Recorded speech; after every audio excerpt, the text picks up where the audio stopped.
Hosanna ఎలిషదాయ్, బాధలో అప్పుల్లో అన్నీ పోగొట్టుకొని ఉన్నావా?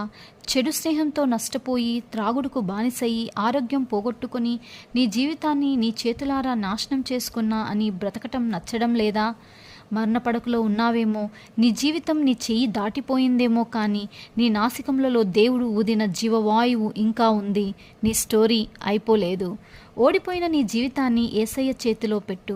శూన్యంలో నుండి సృష్టిని చేసిన దేవుడు, శారాను మృతతుల్యమైన గర్భము నుండి అనేక జనములకు తల్లిగా చేసిన దేవుడు, ఏస్తేరును అనాథ నుండి రాణిగా చేసిన దేవుడు, రూతును విధవరాలి నుండి వివాహితగా చేసిన దేవుడు, రాహాబును వేశ్య నుండి రక్షకుడు ఉద్భవించే వంశముగా చేసిన దేవుడు, దావీదును గొర్రెల కాపరి నుండి రాజుగా చేసిన దేవుడు, యోసేపును బానిస నుండి ప్రధానిగా చేసిన దేవుడు, మరియని కన్యక నుండి దైవాత్మ ద్వారా తన కుమారుని లోకంలోకి ఇచ్చిన దేవుడు, శిష్యులను చేపలు పట్టు జాలరు నుండి మనుషులు పట్టు జాలరుగా మార్చిన దేవుడు, నీ జీవితం ఈరోజు ఏ స్థితిలోనైనా ఉండని యేసు చేతికి అప్పగించు.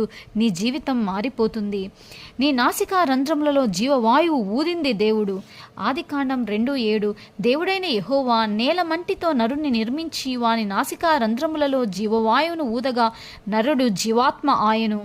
తల్లి గర్భమున రూపింపక ముందే నిన్ను చూచిన దేవుడు.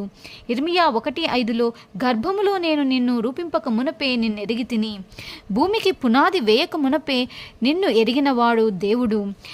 ఎఫెసీ 1:4 యేసుక్రీస్తు ద్వారా తనకు కుమారులుగా స్వీకరించుటకై మనల్ని ముందుగా తన కోసము నిర్ణయించుకొని మనము తన ఎదుట పరిశుద్ధలమును నిర్దోషులమైన ఉండవలనని జగత్తు పునాది వేయక బడకమునపై ప్రేమ చేత ఆయన క్రీస్తులో మనల్ని ఏర్పరచుకొనెను. నీ జీవితాన్ని మార్చబోతున్నాడు. ఎందుకంటే నిన్ను దేవుడు ప్రేమించాడు. నీ దేవునికి అసాధ్యమైనది ఏదీ లేదు. ఆదికాండం 18:14 దేవునికి అసాధ్యమైనది ఏదైనా ఉందా? దేవుని బాహువు ఎప్పుడూ తక్కువ కాలేదు. యేసయ్యని నీ హృదయపూర్వకంగా ఒక చిన్న ప్రార్థన చెయ్యి. నీ పశ్చాత్తాపం నీ దేవుని కదిలిస్తుంది. కీర్తన 34:18 నలిగిన మనసు గల వారిని ఆయన రక్షించును. నీ జీవితం క్రీస్తులో నూతనమైనది.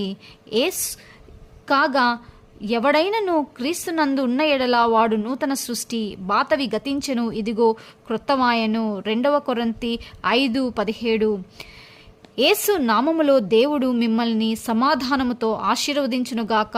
ఆమెన్.